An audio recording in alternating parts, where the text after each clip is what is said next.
Ja sam Petra Jurčić, učenica prve riječke hrvatske gimnazije i pročitat ću vam s knjigi Kastavština Ive Jardasa Od tega čaje raba. Škuja ale jama, pa koj se zemlja kopa, se zove raba.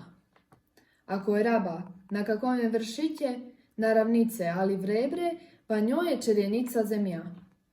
Ako se raba kopava dolce, 5-6 nog je lepa črna zemlja, kako vaseh dolceh, a čas se gre gumbočeje, pride se va čerjenicu. Velika je to muka, kad se mora zemlja na hrte nosit.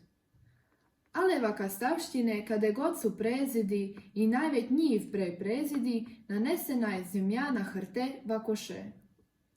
Ki će zemlju nosit, mora najprije naći mjesto kada je zemlji i kada će se rabu kopat. Kad je raba već nekoliko gumboka, storeza vanka poć onako na uvitak ko da bi most oda sak. Koliko se čovjek zmuči, dokla samo poteh da sak zrabi izide van. Ale on put se kada god po kvaraturi vrebar hodi.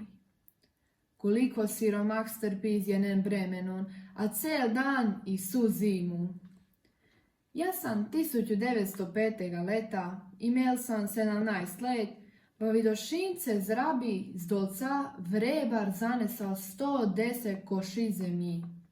Nije bilo popravice dugo, ali već to bi bilo čuda da je toliko puti lih zrabi van zinest. Va kastavštine je delana zemlja, kaj sama od sebe va dolceh. Se njivi i lehi su ljudi sami podelali i zemlju najveć nanesli zrab va oprtjalnen koše na hrte, a malo kade napejali. Jedan oprtjalni koš zemlji težak je tako od 60 do 65 kiju. Koliko je samo muki dokle se raskrči i raskopa za lehu. Koliko min se stori za prah se troši, iz kamene se čovek bukova. Velike je deštur bi bilo i mnoga zima je zgubljena, dokle su se podelale sve one prezidi po kastavštine.